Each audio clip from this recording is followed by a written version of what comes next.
Friends, మనం మహాభారతంలోని అరణ్య పర్వంలో కుమారస్వామి గురించి తెలుసుకుందాం. మనకి మార్కండేయ మహర్షి ధర్మరాజు వద్దకు వచ్చినారనమాట. ధర్మరాజు, ఓ మహర్షి, ఆ మహాసేనుడు అనగా కుమారస్వామి అగ్నిదేవునికి, కృత్తికలకు, మహాశివునికి ఎలాగా కుమారుడు అయినాడు వివరించండి అని అడిగాడు. దానికి మార్కండేయ మహర్షి ఇలా చెప్పసాగాడు. పూర్వం రాక్షసులతో యుద్ధం చేసి దేవేంద్రుడు ఓడిపోయాడు. రాక్షసులను ఎలా గెలవాలా అని దేవేంద్రుడు మానస అనే కొండ మీద కూర్చొని ఆలోచిస్తున్నాడు. ఇంతలో రక్షించండి, రక్షించండి అని ఒక స్త్రీ ఆర్తనాదం వినపడింది.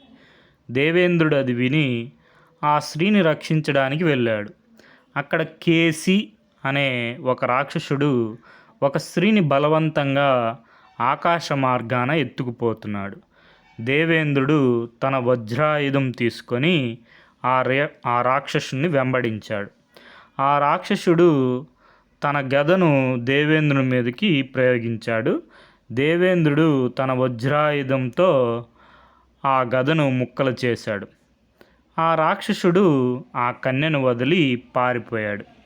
దేవేంద్రుడు ఆమెను చూసి, నీవు ఎవరు? ఈ రాక్షసుడికి ఎలా చిక్కావు అని అడిగాడు. అయ్యా, నా పేరు దేవసేన, నా అక్క పేరు దైత్యసేన. మేము అరిష్టనేమి అనే ప్రజాపతి పుత్రికలము. మేము ఇక్కడ విహరిస్తుండగా ఈ రాక్షసుడు మా దగ్గరకు వచ్చి మమ్మలను తన కామచేష్టలతో వేధించసాగాడు. అవి మా సోదరి దైత్యసేనకు ఇష్టంగా ఉండేవి, కానీ నాకు ఇష్టం లేదు. అందుకని వాడు మా అక్కను తీసుకుని వెళ్ళాడు. అంతటితో ఆగక మరలా వచ్చి నన్ను బలాత్కరించాడు. ఆ సమయంలో మీరు వచ్చి రక్షించారు అని చెప్పింది. అమ్మా, మీ తల్లి మా తల్లి దక్షుని పుత్రికలు, అందువలన నీవు నాకు సోదరివి. నీకేం వరం కావాలో కోరుకో అని అడిగాడు దేవేంద్రుడు. దేవేంద్ర, మా తండ్రి నా చిన్నతనం నుండి నాకు మహాపరాక్రమవంతుడు, కీర్తి ప్రతిష్టలు కలవాడు భర్త అవుతాడని చెప్పేవాడు. ఆ మాటను మీరు నిజం చేయండి.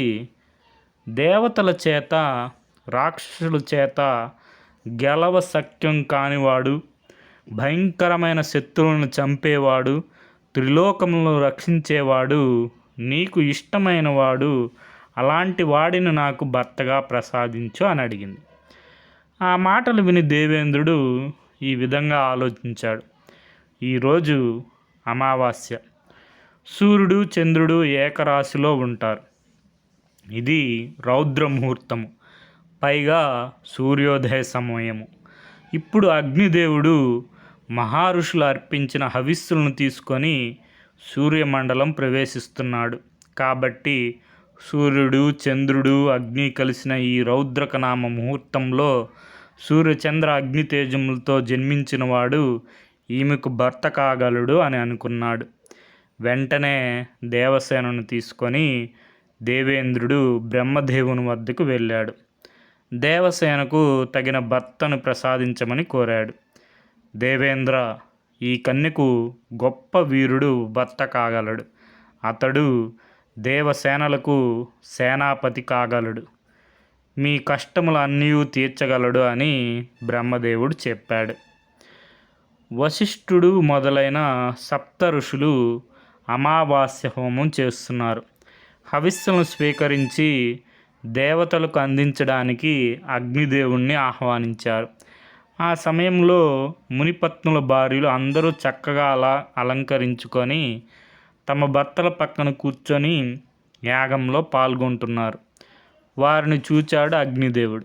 వారి అందచందాలు చూచి అగ్నిదేవుడు వారిని కామించాడు.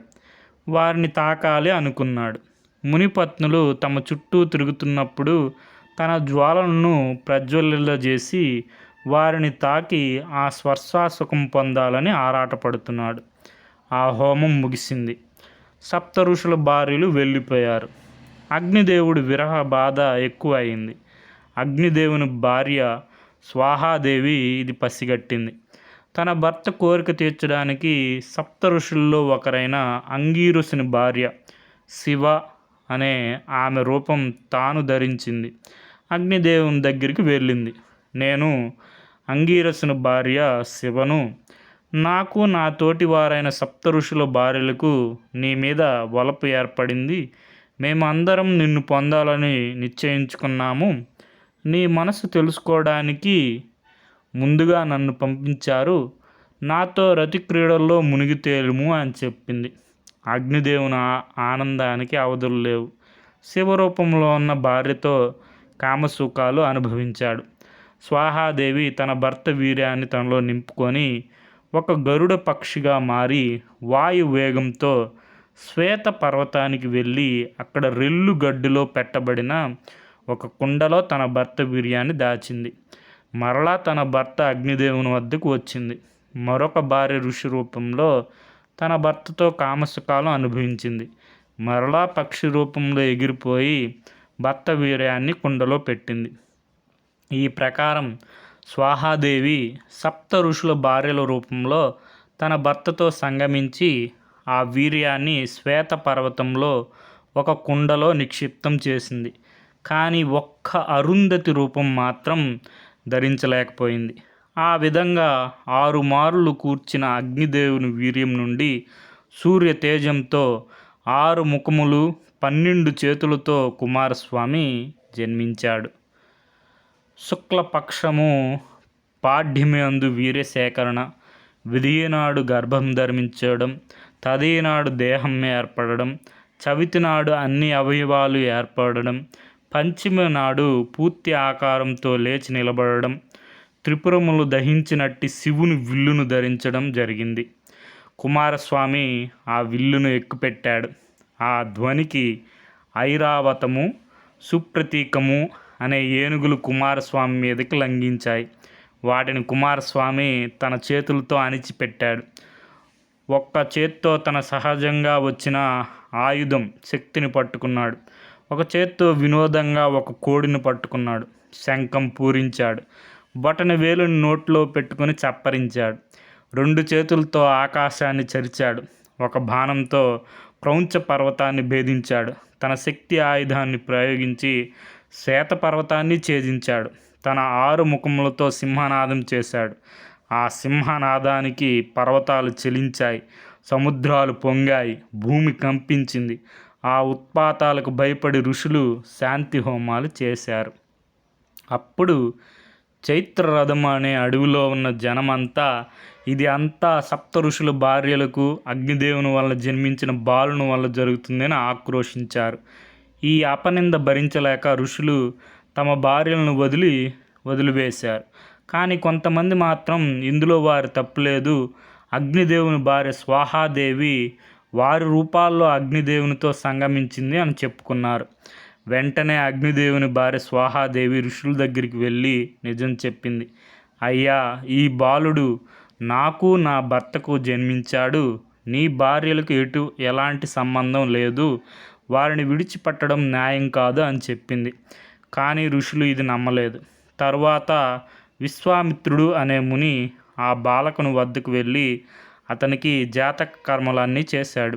అప్పుడు దేవతలు దేవేంద్రుని వద్దకు వెళ్ళి, దేవేంద్ర, అగ్నికుమారుడు తేజోవంతుడు, గర్వం కలవాడు, నీ పదవిని ఆక్రమించడానికి నీ మీదకు రాగలడు, జాగ్రత్త. వెంటనే అతన్ని సంహరించడం మంచిది. అలా అయితేనే నీకు ఇంద్ర పదవి శాశ్వతంగా ఉంటుంది అని చెప్పారు. వెంటనే దేవేంద్రుడు సప్త మాతృకులను పిలిచి మీరు అగ్నికుమారుణ్ణి చంపండి అని ఆజ్ఞాపించాడు. వారు అలాగే అని ఆ బాలుడి వద్దకు వెళ్ళారు. ఆ బాలుడి తేజానికి ఆశ్చర్యపోయారు, భయపడ్డారు, అతని శరణు వేడారు. మేము లోకమాతలము, నీకు తల్లులము అని చెప్పారు. కుమారస్వామి వారిని మన్నించాడు. సప్త మాతృకులను బాలునికి సంరక్షణ కొరకు ఒక దాదీని సృష్టించారు. ఆమె పేరు లోహితాస్య. అగ్నిదేవుడు కూడా తన కుమారుని వద్దకు వచ్చి అతని సంరక్షణ భారం వహించాడు. ఇదంతా విని దేవేంద్రుడు కోపించాడు. తన సేనలతో కుమారస్వామి మీదకి యుద్ధానికి బయలుదేరాడు. కానీ కుమారస్వామి ముఖముల నుండి వెలువడు అగ్నిజ్వాలలు తట్టుకోలేక దేవతలు కుమారస్వామి శరణు కోరారు. కానీ దేవేంద్రుడు కుమారస్వామి మీదకి వజ్రాయుధాన్ని ప్రయోగించాడు. అది కుమారస్వామి శరీరంలోని కుడి భాగాన్ని తాకింది. అప్పుడు కుమారస్వామి కుడి భాగం నుండి బంగారు రంగులో ఉన్న ఒక పురుషుడు మేషముఖంతో శక్తి ఆయుధంతో జన్మించాడు. అతని పేరు విశాఖ. అతనితో పాటు ఎంతోమంది బాలురు బాలికలు కూడా పుట్టారు. ఇదంతా చూచి దేవేంద్రుడు భయపడిపోయాడు. కుమారస్వామిని శరణు వేడాడు. దేవతలందరూ సింహనాదాలు చేస్తూ కుమారుని స్వామి చుట్టూ నిలిచారు. అగ్నిహోత్రుని పుత్రుడు దేదీప్యమానంగా వెలిగిపోతున్న ఆ కుమారస్వామిని చూచి లక్ష్మీదేవి సాకారి అయి వచ్చి అతని పక్క నిలిచింది. 6వ దినం నాడు ఋషులు అందరూ కుమారస్వామిని భక్తితో ఆరాధించారు. ఓ కుమార, నీవు పుట్టిన 6 దినములకే లోకములన్నీ జయించావు. కాబట్టి నీవు ఇంద్ర పదవిని అధిష్ఠించవలసిందని చెప్తారన్నమాట. ఓ షణ్ముఖ, దుష్ట శిక్షణ, శిష్ట రక్షణ, సుపరిపాలన దేవేంద్రుని కర్తవ్యము. దానికి నీవు తగినవాడు అని దేవతలు ఋషులు అందరూ పలికారు. ఓ కుమారస్వామి, నువ్వు గొప్ప శౌర్యవంతుడివి. కాబట్టి నీవు దేవతలకు నాయకత్వం వహించు అని దేవేంద్రుడు కూడా పలికాడు. అప్పుడు మన కుమారస్వామి, దేవేంద్ర, నాకు ఈ ఇంద్ర పదవి అక్కర్లేదు. ఎందుకనగా నీ తేజస్సు చూసి దేవతలు నీవే మాకు ప్రభు అని చెప్పి మరలా నీకు ఆ పదవి మీద మోహం కలగజేసిన నీకు నా మీద కోపం రావచ్చును. అప్పుడు మన మధ్య శత్రుత్వం ఏర్పడుతుంది. అది మంచిది కాదు. కాబట్టి నీవే ఈ దేవేంద్ర పదవిని తీసుకో అని అన్నాడు. దానికి దేవేంద్రుడు సంతోషించాడు. ఓ కుమారా, నీవు మా దేవతా సేనలకు ఆధిపత్యం వహించవలసిందని కోరాడు. దానికి కుమారస్వామి సమ్మతించాడు. వెంటనే దేవతలు మహర్షులు అందరూ కలిసి జయధ్వయ ధ్వానాల మధ్య కుమారస్వామిని అఖిల దేవ సైన్యాధిపతిగా అభిషేకించారు. అప్పుడు మహాశివుడు సిద్ధగణాలతో సహా అక్కడికి వచ్చాడు. కుమారస్వామిని కౌగిలించుకొని అతనికి విశ్వకర్మ చేత కూర్చబడిన బంగారు పుష్పమాలికను ఇచ్చాడు. ఇక్కడ ధర్మరాజుకు ఒక సందేహం వచ్చింది. మార్కండేయ మహర్షి కుమారస్వామిని రుద్రాంశలో పుట్టినవాడని చెప్పుదురు కదా, అది ఎలా జరిగింది అని అడిగాడు. దానికి మార్కండేయ మహర్షి ఈ విధంగా చెప్పసాగాడు. ధర్మజ, పూర్వము మహాశివుడు తన వీర్యాన్ని అగ్ని యందు నిక్షేపించాడు. ఆ వీర్యం వలనే అగ్నిహోత్రుడు కుమారస్వామిని పుట్టించాడు. అదీను కాక అగ్నికి రుద్రుడు అని పేరు కూడా ఉన్నది. అందుచేత కుమారస్వామి అగ్నిపుత్రుడు, శివపుత్రుడు అని చెప్పెదరు. అగ్నిదేవుని భార్య స్వాహాదేవి కృత్తికలు అనే పేరు కల 6 మునిపత్నుల రూపం ధరించి తన భర్తతో చేరి శ్వేతపర్వతమున అగ్ని రేతస్సును ఉంచినందువలన పుట్టినవాడు కావున కుమారస్వామికి కార్తికేయుడు అనే పేరు కూడా వచ్చినది. ఈ సమయమున దేవేంద్రుడు బ్రహ్మదేవుని ఆజ్ఞ మేరకు తన వద్ద పెంచుకుంటున్న దేవసేన అను కన్యను అక్కడికి పిలిపించాడు. కుమార, ఈ కన్యను బ్రహ్మదేవుడు నీకోసమే సృష్టించాడు. కావున నీవు ఈ కన్యను వివాహమాడెను అని పలికాడు. దానికి కుమారస్వామి సమ్మతించాడు. తాను పుట్టిన 6వ రోజున కుమారస్వామి దేవసేనను వివాహం చేసుకున్నాడు. కాబట్టి నెలలో 6వ రోజు అయిన షష్ఠి లోకములకెల్లా పర్వదినముగా వెలిసింది. అదే స్కంద షష్ఠి, సుబ్రహ్మణ్య షష్ఠి. లక్ష్మీదేవి కుమారస్వామి చేరిన రోజు పంచమి. ఆ రోజు లక్ష్మికి నిలయమైనది. ఈ సమయంలో భర్తల చేత విడువబడిన 6 ఋషిపత్నులు అక్కడికి వచ్చారు. కుమార, కొంతమంది దుర్జనులు మేము అగ్నిదేవుతో వ్యభిచరించి నిన్ను కన్నామని అసత్య ప్రచారం చేసినారు. మాకు ఏమీ తెలియదు. కానీ మా భర్తలు మమ్మల్ని విడిచిపెట్టారు. నీవు మాకు పుత్రుడు, నీవే మమ్మల్ని కాపాడాలి అని ప్రార్థించారు. అమ్మా, మీ 6 నాకు తల్లులు, నేను మీకు పుత్రుడను, ఇందులో సందేహం లేదు అని దేవేంద్రుని చూచి, దేవేంద్ర, నా తల్లులకు తగు పదవిని ఇవ్వవలను అని చెప్పాడు. అప్పుడు దేవేంద్రుడు, కుమార, దక్ష ప్రజాపతి కుమార్తెలు చంద్రుని వివాహమాడారు. వారు చంద్రుని చుట్టూ తారలుగా విరాజులుతున్నారు. అందులో రోహిణి నక్షత్రం పక్కనే ఉన్న అభిజిత్తు అనే తార తాను మిగిలిన తారల కనను చంద్రునికి ఎక్కువ ప్రియమైనది అగుటకు గాను తపస్సు చేయుటకు వెళ్ళినది. ప్రస్తుతం ఆ స్థానంలో ఈ 6 కృత్తికులు ఉంచవచ్చు అని చెప్పాడు. ఆ ప్రకారం ఆ 6 కృత్తికలు రోహిణి నక్షత్రం పక్కన నక్షత్ర కూటంగా ఏర్పడి విరాజులుతున్నారు. అదే కృత్తికా నక్షత్రం అన్నమాట. ఇంతలో స్వాహాదేవి కూడా అక్కడికి వచ్చి, కుమార, నీవు నా కుమారుడు, నేను కూడా ఎల్లప్పుడూ నీ వద్దనే ఉండవాలని కోరికగా ఉన్నది అని పలికింది. అమ్మ, అలాగే నువ్వు ఎల్లప్పుడూ నా చెంత ఉండి నేను నీ కోడలు చేయు సపర్యలు అందుకుంటూ సంతోషంగా ఉండమ్మా అని అన్నాడు. ఇంతలో సప్త మాతృకులైన హవీష, కాళి, కౌశిక, ఉద్దాత, శారీక, ఆర్య, వైదాత్రి కూడా అక్కడికి వచ్చారు. ఓ షణ్ముఖ, మమ్ములను 3 లోకములకు మాతలుగా నియమింపుము, ఇప్పటి వరకున్న మాతలు ఆ పదవి నుండి తొలగింపుము అని ప్రార్థించారు. దానికి కుమారస్వామి, అదేమిటమ్మా, వారిని తొలగించడం ఎందుకు, మీరు వేరే వరం కోరుకోండి అని అన్నాడు. దానికి వారు, మేము ఈ లోకంలో ఉన్న పసిబిడ్డలను ఎల్లప్పుడూ బాధలు పీడలు కలిగించే వరం ప్రసాదించు అని అడిగారు. అయ్యో, అదేమిటి, అలాంటి వరం కోరారు, ఇది న్యాయం కాదు. కాబట్టి మీకు అలాంటి వరమే ఇస్తున్నాను.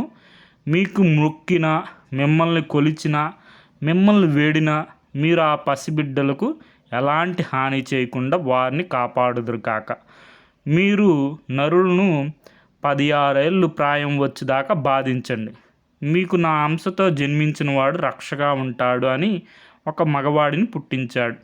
ఇంకను శకుని మాత వినత, దైత్యమాత దితి, గోమాత సురభి, సునకమాత సరమ, వృక్షమాత కరంజ, సర్పమాత కద్రువ, కుమారుని మాత లోహితాస్య ఈ మాతృకలతో కలిసి గర్భస్థ శిశువులకు, పుట్టిన శిశువులకు బాధలు కలుగజేస్తూ ఉంటారు.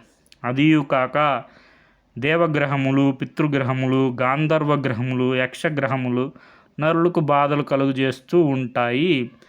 కానీ ధర్మజ, ఈ గ్రహ బాధలు అన్నీ ఇంద్రియులను జయించిన వారికి, ఎల్లప్పుడూ శుభ్రత పాటించే వారికి, శాంతి కాములకు, శివభక్తులకు ఎలాంటి బాధలు కలిగించలేవు. ధర్మజ, ఆ ప్రకారంగా కుమారస్వామి గ్రహ బాధల గురించి వివరిస్తున్నప్పుడు అగ్నిదేవుని భార్య అక్కడికి వచ్చింది. కుమార, నేను దక్ష ప్రజాపతి కూతుర్ని. నా తండ్రి నన్ను చిన్నతనమున్నే అగ్నిదేవునికి ఇచ్చి వివాహం చేశాడు. కానీ నా భర్తకు నా మీద అనురాగం లేదు. నా భర్తకు నా మీద అనురాగం కలిగేటట్టు చేయి అని కోరింది. అమ్మా, బ్రాహ్మణులు అగ్నిలో హవ్యములు వేసేటప్పుడు స్వాహాకార మంత్రంతో చేస్తారు. దాన్ని బట్టి నీకు నీ భర్తతో నిరంతర సాన్నిహిత్యము సిద్ధిస్తుంది అని కుమారస్వామి చెప్పాడు. ఇంతలో బ్రహ్మదేవుడు కూడా అక్కడికి వచ్చాడు.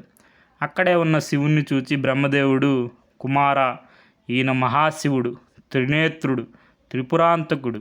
ఈమె ఆయన భార్య పర్వతరాజపుత్రి పార్వతి. వీరే నీ తల్లిదండ్రులు. ఈ పార్వతీ పరమేశ్వరులు అగ్ని అందు, ఆయన భార్య అందు తమ యోగ బలాన్ని ప్రవేశపెట్టి నిన్ను కన్నారు. వీరిని భక్తితో ఆరాధించు అని చెప్పాడు. అప్పుడు కుమారస్వామి పార్వతీ పరమేశ్వరులకు భక్తితో నమస్కరించాడు. తరువాత ఈశ్వరుడు కుమారస్వామి సమితుడై భద్రవటం చేరుకున్నాడు. వారి వెంట కుబేరుడు, దేవేంద్రుడు, అమోఘుడు అనే యక్షనాయకుడు, వసువులు, రుద్రుడు, ఆదిత్యులు, యముడు, వరుణుడు, చంద్రుడు, వాయుదేవుడు, అగ్నిదేవుడు వెంట నడిచారు.